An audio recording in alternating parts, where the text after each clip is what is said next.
tous.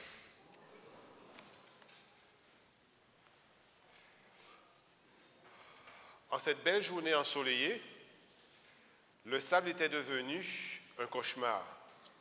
Il devenait difficile de passer des moments tranquilles et reposants. Des serpents se faufilaient sous les ustensiles de cuisine, s'enroulaient autour des piquets. Ils se cachaient parmi les jouets des enfants et se dissimulaient dans la paillasse.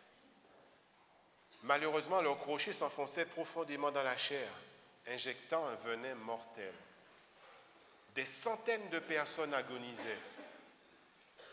Les campeurs, ayant compris la gravité de la situation, terrorisés, se pressaient chez le médecin pour obtenir la guérison. Mais rien n'y faisait. Ils décidèrent donc d'aller consulter cette fois-ci celui qui les avait toujours aidés et celui qui les avait toujours soutenus dans ces moments difficiles. Ils vinrent donc frapper à sa porte, implorant de l'aide. Et il décida, cet homme qu'il connaissait, d'intercéder auprès de Dieu en leur faveur. Et quelle fut la réponse de Dieu? Fabriquer un serpent et l'élever, et tous ceux qui regarderaient vivraient. La Bible dit dans Nombre 21, verset 9, que Moïse fabriqua un serpent d'airain, le plaça sur une perche, et tous ceux qui avaient été mordus, qui fixaient le serpent d'airain, conservaient la vie. Vous vous souvenez de cet épisode? Quel remède étrange de Dieu!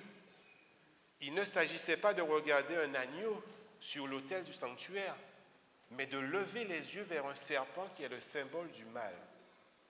C'était là un bien étrange symbole du Christ. Jean 3, verset 14 nous dit « Et comme Moïse éleva le serpent dans le désert, il faut de même que le Fils de l'homme soit élevé. » En contemplant le Christ sur la croix, devenu péché, l'humanité sans espérance peut trouver la vie. En préparant cette méditation et en relisant ce texte, je me suis demandé si Dieu n'aurait pas pu trouver d'autres moyens pour sauver l'humanité. Et je me suis posé les questions suivantes. Une autre personne aurait-elle pu venir à la place de Jésus? Pourquoi est-ce que Dieu n'a pas pardonné tout simplement l'humanité? Je vous pardonne et puis c'est terminé, on passe à autre chose et on avance. La mort de Jésus sur la croix était-elle nécessaire? En d'autres termes, Dieu aurait-il pu faire autrement? Je n'ai pas la prétention d'apporter toutes les réponses à ces questions et je pense que globalement nous ne le pouvons pas parce que ça reste un mystère dans lequel on plonge nos yeux continuellement. Mais je souhaite aborder avec vous quelques aspects. Pour essayer d'y répondre, nous devons garder en tête que le conflit entre le bien et le mal a commencé bien avant que nous n'y soyons mêlés. La Bible nous dit dans Apocalypse que Lucifer, ange de lumière, a voulu élever son trône au-dessus de celui de Dieu et dans sa folie entraîna un tiers des anges et il y eut guerre dans le ciel. Dieu est remis en cause par une de ses créatures. Sa personne, son mode de vie est attaqué et le doute est insinué. Et on peut imaginer qu'il se pose des questions suivantes. La vie avec Dieu, est-ce la seule capable de nous apporter la joie, le bonheur et la vie? Y a-t-il une autre voie possible? Apparemment, il y en a une qui se dessine. Lucifer, devenu le diable, s'attaqua maintenant à Adam et Ève. Et en les séduisant, nous explique le livre de la Genèse, il prit la terre comme son royaume et décida d'y mettre en œuvre ses idées. Ce n'est donc pas seulement un conflit local, mais un conflit universel, puisqu'il commença dans le ciel. Les acteurs, vous les connaissez, il s'agit de Dieu, de Lucifer, les anges, l'humanité, le ciel globalement. Et les pertes sont déjà lourdes, car la race humaine tout entière est condamnée à la mort suite au péché d'Adam et Ève. Et deuxième chose, le doute est insinué sur Dieu. Vous comprenez bien que s'il doit y avoir une résolution de ce conflit, elle ne peut se faire localement, car tous les acteurs, victimes, doivent en faire partie. La première raison que j'ai trouvée à vous proposer pour laquelle Jésus est venu personnellement, c'est que premièrement, il est venu sauver l'homme.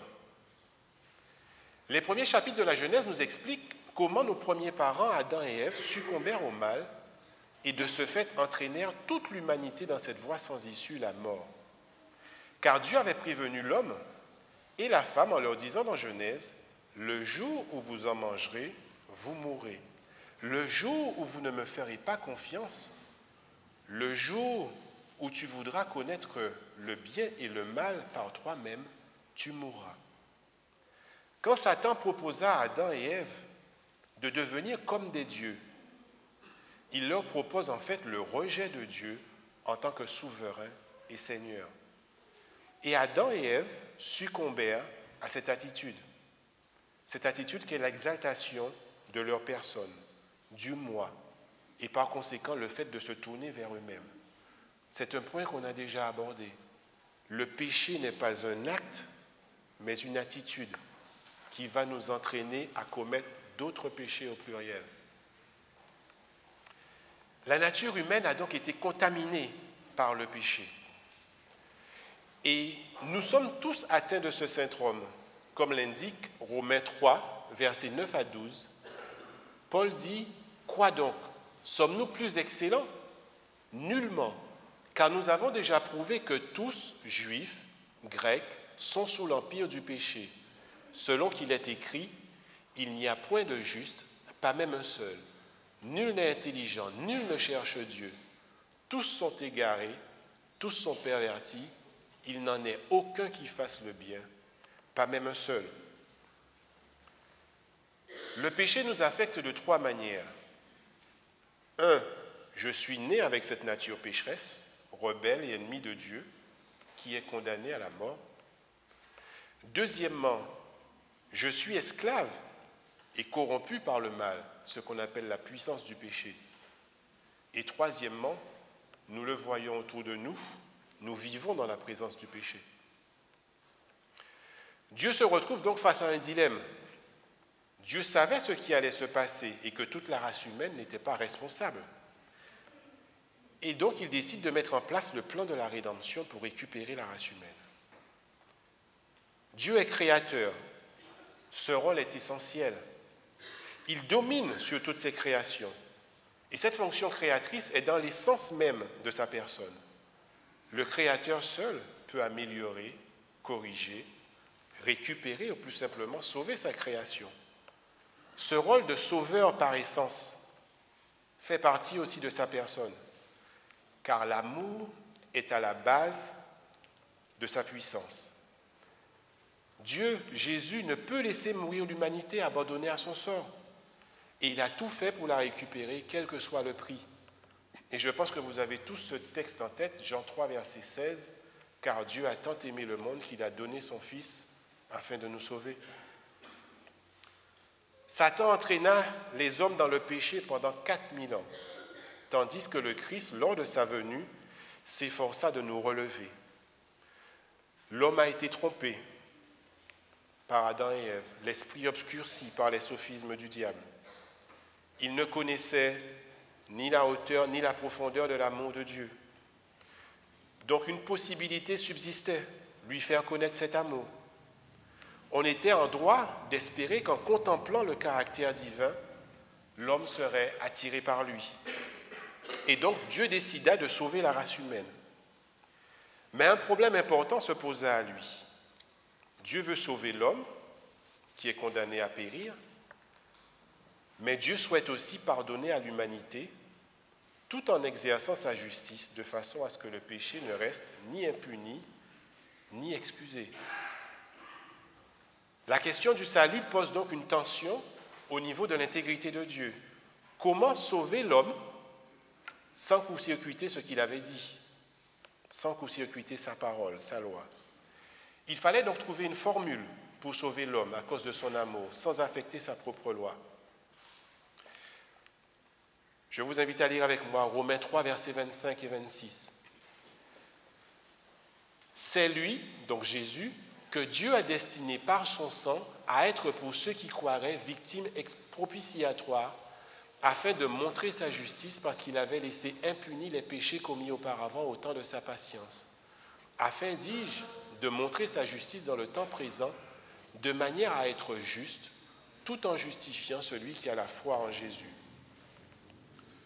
Si nous voulons aller au ciel, il faut être justifié. Et j'imagine qu'au regard de l'univers, les anges se posent la question, est-il possible que la parole de Dieu, la loi, fût inobservable, puisque les hommes sont tombés? Et la justice de Dieu est-elle incompatible avec sa miséricorde? Dieu va-t-il pardonner aux pécheurs? Peut-il être juste et se montrer en même temps compatissant envers nous? Le principe de vie de Dieu est basé sur la bonté, la miséricorde et l'amour, comme je vous l'ai dit. Le moyen qu'il emploie est de faire connaître ses principes pour attirer les hommes à lui. Le gouvernement de Dieu, contrairement à ce que nous voyons, est un gouvernement moral. La vérité et l'amour assurent la victoire. Et après 4000 ans, la solution proposée par Dieu pour résoudre le conflit va se mettre en exécution. Dieu décide de quitter son trône en la personne de Jésus. Et j'insiste bien sur le fait que ce soit Dieu qui décide de quitter son trône en la personne de Jésus pour venir sur la terre. Là où le péché s'est développé pleinement aux yeux des hommes, des anges et du ciel. Il ne va pas envoyer quelqu'un d'autre, mais comme on le dirait dans notre jargon, il va mouiller la chemise. Il va prendre le risque de perdre beaucoup afin de faire triompher et glorifier Dieu. La Bible nous dit que c'est un plan qui a été établi par la divinité, Dieu, le Père et le Fils et le Saint-Esprit. Jésus est formel. C'est de Dieu que je suis sorti et que je viens, dit-il. C'est lui qui m'a envoyé. On va le lire dans Jean 8, verset 42. Jésus leur dit, « Si Dieu était votre Père, vous m'aimeriez, car c'est de Dieu que je suis sorti et que je viens. Je ne suis pas venu de moi-même, mais c'est lui qui m'a envoyé. » Jean 13, verset 3, Jésus qui savait que le Père avait remis toutes choses entre ses mains, qu'il était venu de Dieu et qu'il s'en allait à Dieu. Ces versets attestent que Dieu a envoyé Jésus. Et dans l'évangile de Jean, vous pouvez trouver plus de 30 références où il est dit que Jésus est envoyé par Dieu.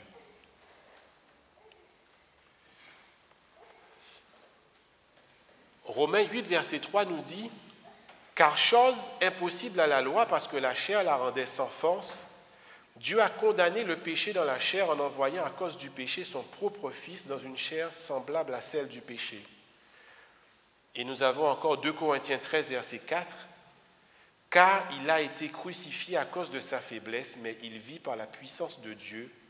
Nous aussi, nous sommes faibles en lui, mais nous vivons avec lui par la puissance de Dieu pour agir envers vous. » Ces textes précisent bien que Jésus a été envoyé dans la chair de péché avec la faiblesse que cela implique. 1 Pierre 1, verset 20 nous dit « Sachant que ce n'est pas par des choses périssables, par de l'argent ou de l'or que vous avez été rachetés, de la vaine manière de vivre, que vous avez hérité de vos pères, mais par le sang précieux de Jésus-Christ, comme d'un agneau sans défaut et sans tache, prédestiné avant la fondation du monde et manifesté à la fin des temps à cause de vous. » Ce texte montre que Jésus était prédestiné avant la fondation du monde à venir sur terre pour nous ramener à Dieu. Le péché a coupé Adam et Ève de la source de la vie, Dieu. Souvenez-vous qu'après leur premier péché, Adam et Ève ont tout de suite expérimenté la peur de Dieu. Le lien d'amour et de vie qui existait sans nuage entre Dieu et l'homme avait disparu pour laisser place à l'incompréhension, la peur et aujourd'hui, comme on le voit, au rejet. Mais immédiatement après le péché, Dieu redonne espoir à l'homme. Et Genèse 3, verset 15 dit « Il y aura inimitié entre le serpent et la femme, entre sa postérité et celle d'Ève. » Le plan de la rédemption est ici annoncé. Le serpent représente Satan et ses collaborateurs. La femme et sa postérité symbolisent le peuple de Dieu et le Sauveur, Jésus. C'est la première assurance que le conflit douloureux va se terminer entre le bien et le mal par la victoire de Dieu. Dieu institua par la suite, avec le peuple d'Israël, des sacrifices d'animaux pour illustrer la mission du Sauveur et illustrer le moyen par lequel Dieu détruirait le péché. Que se passait-il dans le sanctuaire? Pour obtenir le pardon, eh bien, le péché repentant amenait un animal sans défaut, destiné au sacrifice. Et cet animal, comme vous le savez, représentait le Sauveur. Le pécheur devait poser les mains sur l'animal innocent, confesser ses péchés et ainsi transférer sa faute vers la victime innocente, mettant ainsi en évidence le principe de la substitution. Et puisqu'Hébreux 9, verset 22 nous dit que sans effusion de sang, il n'y a pas de pardon, le pécheur tuait l'animal. Cette manière pénible d'exprimer une espérance était pour le pécheur le seul moyen d'exprimer sa foi. Et dès que le prêtre avait rempli d'autres tâches associées, le pécheur repartait avec le pardon de ses péchés, à travers sa foi dans la mort substitutive du Rédempteur à venir que l'animal était censé représenter. Jean 1, verset 29 nous dit « Le lendemain, il vit Jésus venant à lui, Jean, et il dit « Voici l'agneau de Dieu qui ôte le péché du monde. » 1 Pierre 1, verset 19 nous dit que Jésus est cet agneau. Et il y a de nombreuses prévisions dans l'Ancien Testament soulignant que Jésus viendrait en tant que Messie. À cause du péché et donc de la transgression de la loi, à cause du manque de foi en la parole de Dieu, le choix du péché qu'avait fait la race humaine, elle s'était condamnée à la mort. Et nous le lisons dans Romains 6, verset 23, « Car le salaire du péché, c'est la mort, mais le don gratuit de Dieu, c'est la vie éternelle, en Jésus-Christ notre Seigneur. » Jean 3, verset 16, comme je vous l'ai dit, nous dit que Dieu lui-même, par l'intermédiaire de Jésus, a assumé cette mort en se substituant à nous. Et nous accorde ainsi la réconciliation avec Dieu et le pardon.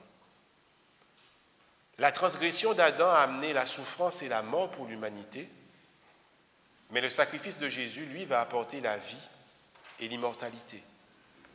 2 Timothée 1, verset 10 nous dit « Mais souffre avec moi pour l'Évangile par la puissance de Dieu qui nous a sauvés et nous a adressé une sainte convocation, non à cause de nos œuvres, mais selon son propre dessein et selon la grâce qui nous a été donnée en Jésus-Christ avant les temps éternels et qui a été manifestée maintenant par l'apparition de notre Seigneur Jésus-Christ qui a détruit la mort et mis en évidence la vie et l'immortalité par l'Évangile. » Jésus a donc détruit la mort.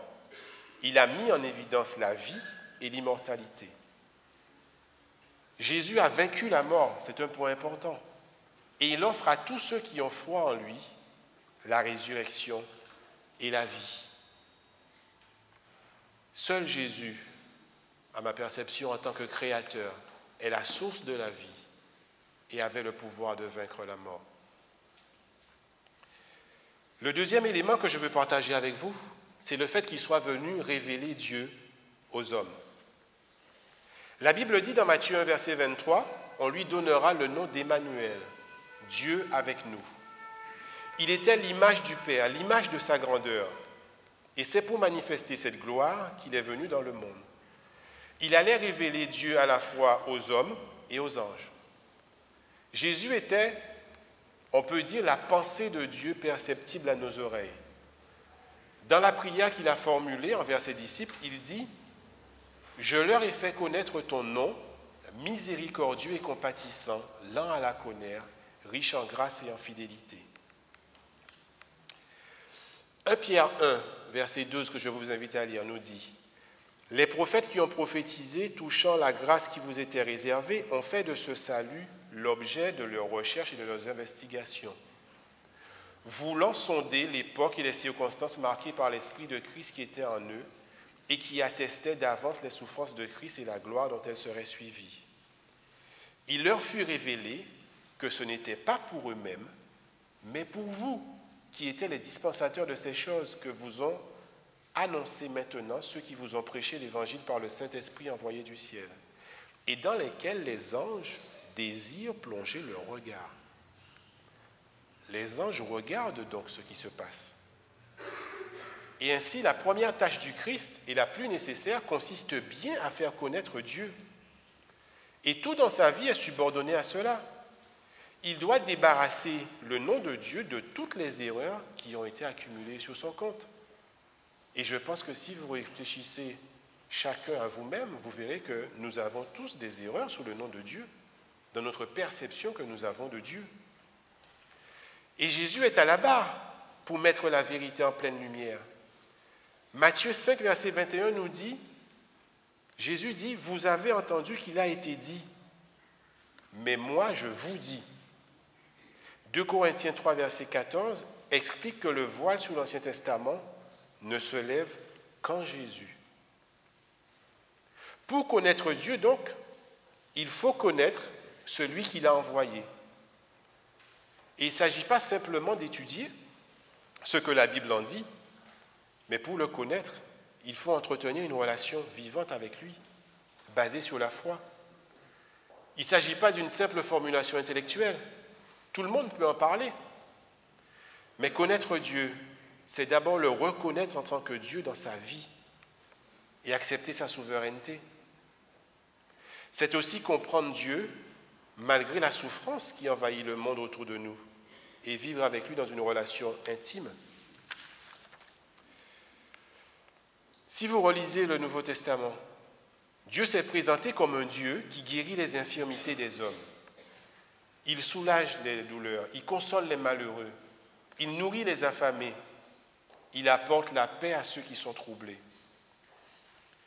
Il relève ceux qui trébuchent, il offre la vie à ceux qui se meurent. Il s'est certes présenté comme un Dieu saint, mais à la fois proche du pécheur. Un Dieu puissant, mais un Dieu exposé à la souffrance à cause du péché des hommes. Par Jésus et grâce à lui commence une nouvelle manière de comprendre Dieu. Parce que Dieu a été méconnu, les ténèbres ont envahi la terre. Et pour dissiper ces ombres lugubres, pour amener le monde à Dieu, il fallait briser le pouvoir trompeur de Satan. L'emploi de la force n'était pas possible, il ne pouvait pas produire ce résultat. Car cet emploi s'oppose au principe de Dieu. On voit à la lumière du sacrifice de Jésus sur la croix que la loi de l'amour qui renonce à soi-même est la seule loi de vie pour la terre et pour le ciel. Que l'amour qui ne cherche pas son propre intérêt a sa source dans le cœur de Dieu. C'est le contraire du péché qui a eu son origine dans la recherche de soi-même. Lucifer voulut être le premier dans le ciel et devenir lui-même Dieu.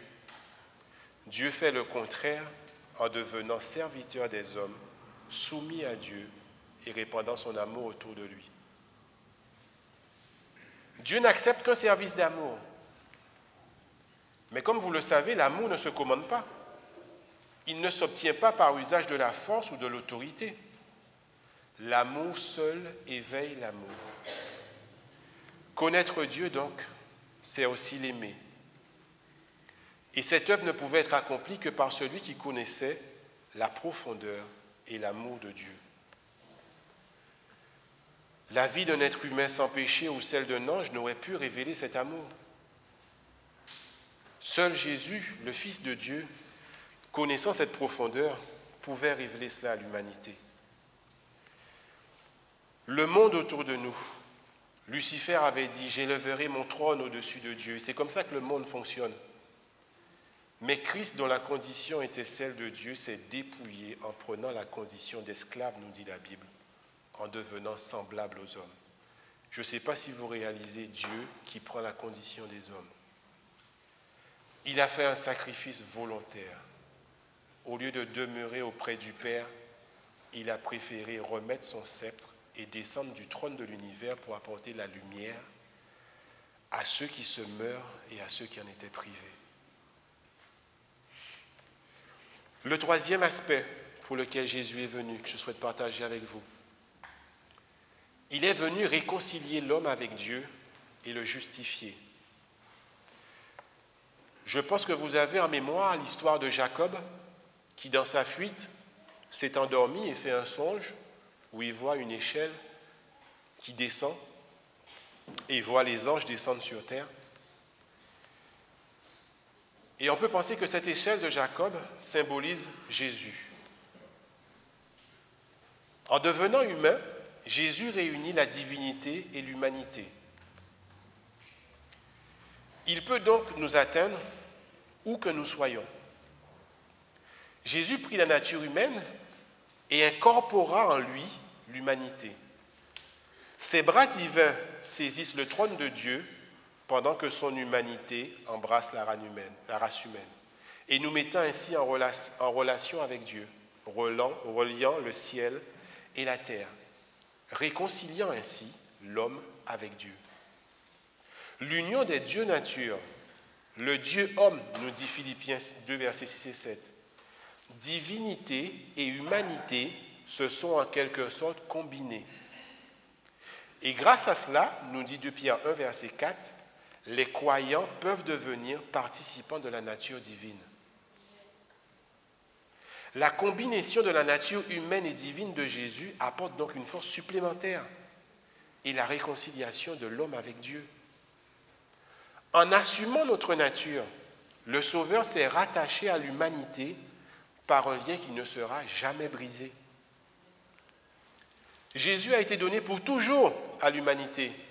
C'est pour ça qu'il nous appelle ses frères. Dieu a adopté la nature humaine et l'a transportée au plus haut dans les cieux. Bien que saint et innocent, sans souillure, il n'a pas honte de nous appeler ses frères. Le ciel est enlacé à l'humanité. La réconciliation est totale.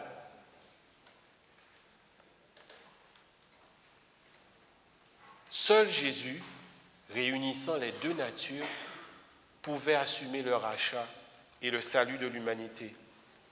Réconcilier l'homme avec Dieu, car en Jésus, l'humanité est assise à la droite de Dieu. Nous redevenons fils de Dieu. Amen. Par Jésus et grâce à Dieu, la grâce de Dieu a été révélée aux hommes. Mais la grâce n'exclut pas la justice. La loi a pour but de faire connaître les attributs du caractère divin. Mais comme Jésus l'a dit, pas un iota ou un trait de lettre de cette loi ne pouvait être modifié. Au lieu de changer sa loi, Dieu s'est offert lui-même en sacrifice dans la personne de Jésus pour la rédemption de l'homme.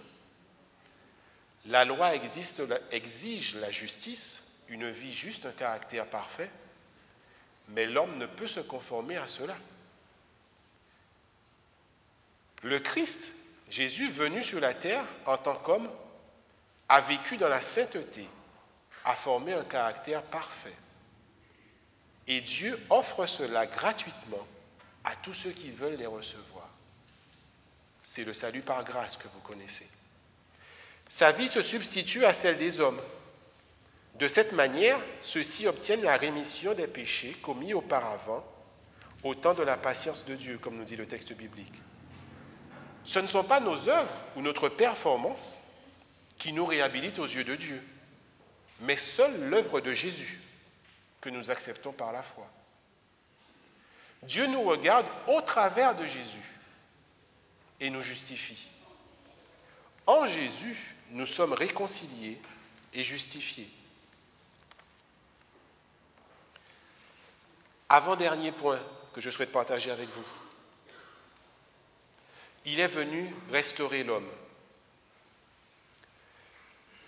Le péché, comme vous avez pu le constater, ne se limite pas à une action commise hors de nous.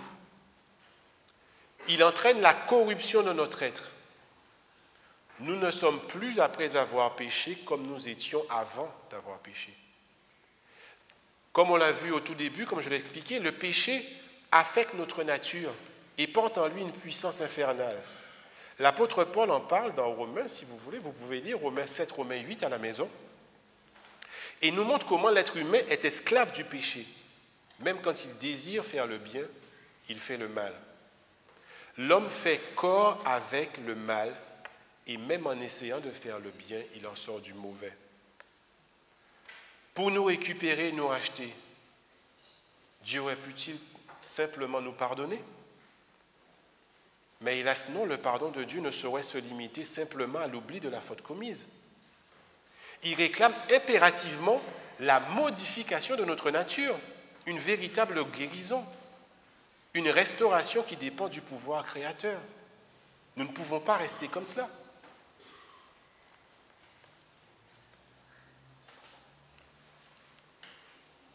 Jésus seul peut anéantir la force nocive que le péché engendre. Car en tant que Dieu, il peut offrir la vie qui procède de lui afin de restaurer l'être humain. Et c'est là toute la force de l'Évangile aussi pour nous. Par son exemple, Jésus a montré aux hommes comment ils devaient vivre. Comme second Adam, il dissipa le mythe selon lequel les humains ne peuvent être soumis à la loi de Dieu, ni obtenir la victoire sur le péché. Il démontra qu'il est possible à l'humanité, d'être fidèle à la volonté de Dieu. Là où le premier Adam pécha, le second Adam remporta la victoire sur le péché et sur Satan. Et devient à la fois notre sauveur, ne l'oublions pas, et notre parfait exemple. Jésus a été capable de vaincre le péché car en lui habitait corporellement la plénitude de Dieu. Il mettait sa pleine confiance dans le Père et remporta pour l'humanité une victoire sans limite. Gardons à l'esprit que sa victoire, sa vie victorieuse n'est pas son privilège exclusif. Il n'exerça aucun pouvoir que l'humanité ne puisse exercer. Nous pouvons, nous aussi, être remplis jusqu'à la plénitude de Dieu. Et je suis sûr que si nous l'étions, il y aurait beaucoup moins de problèmes dans l'Église. À travers la puissance divine du Christ, Dieu nous donne cet accès. Nous pouvons avoir accès à tout ce qui a rapport avec la vie et la divinité. Jésus nous a fait cette promesse de victoire. Par sa puissance à lui, sa victoire peut devenir la nôtre. Jésus communique donc et met à disposition des hommes les attributs même de Dieu. Il peut façonner notre caractère à la ressemblance du divin. C'est ce que l'on appelle, dans le jargon chrétien, la sanctification, le processus de la sanctification.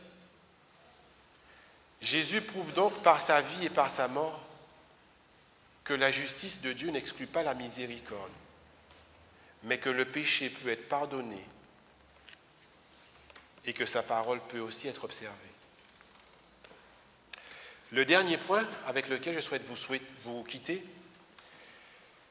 c'est qu'il est aussi venu justifier Dieu aux yeux de l'univers. Souvenez-vous que le conflit avait commencé dans le ciel, on l'a dit au début, avant de s'étendre sur terre. Le doute avait été insinué sur Dieu. Une partie des anges avait cru au mensonge du diable. L'humanité avait été séduite et le nom de Dieu avait été personnellement offensé. Satan avait usurpé son pouvoir sur les humains en devenant le prince de ce monde. Et Jésus l'a reconnu en tant que tel dans les évangiles. Dans Jean 12, versets 31 et 32, Jésus affirme que c'est maintenant qu'a lieu le jugement de ce monde. Maintenant, le prince de ce monde va être jeté dehors. La mort de Jésus allait rendre le ciel accessible aux hommes, mais elle allait aussi justifier Dieu devant tout l'univers. Et l'attitude de Dieu concernant son Fils, concernant la révolte de Satan, tout cela allait être vu. Jésus a vaincu le mal sur le propre terrain du mal et il a glorifié Dieu. Il a mis en lumière tous les mensonges du diable et démontré que ce dernier était meurtrier et menteur dès le commencement. Et quand Jésus est sur la croix, que dit-il ? Tout est accompli. Il a tout fait. La vérité sur Dieu est rétablie. Plus aucun doute ne subsiste. Et tous reconnaissent à la fois la grandeur et l'amour de Dieu. Il était donc nécessaire, à mes yeux, que Jésus vienne personnellement, que Dieu vienne personnellement éliminer définitivement le mal de l'univers. C'est sa responsabilité, sa grandeur, sa miséricorde et son amour pour tous. Alors quand je réfléchis à tout cela, quand je pense en plus qu'au fait que s'il n'y avait qu'une seule personne à sauver, s'il n'y avait que vous à sauver, Jésus descendrait de son trône et ferait ce sacrifice. J'ai encore beaucoup de mal à comprendre cet amour. C'est ici tout ce qui me motive à aller vers Dieu et à le désirer. L'amour génère l'amour. Je vous invite à continuer cette réflexion sur ce sacrifice qui nous dépasse, afin que vos yeux ouverts sur l'amour de Dieu, vous puissiez le proclamer à ceux qui sont autour de vous et qui ne le savent pas. Puisse Dieu vous aider dans ce cheminement. Amen.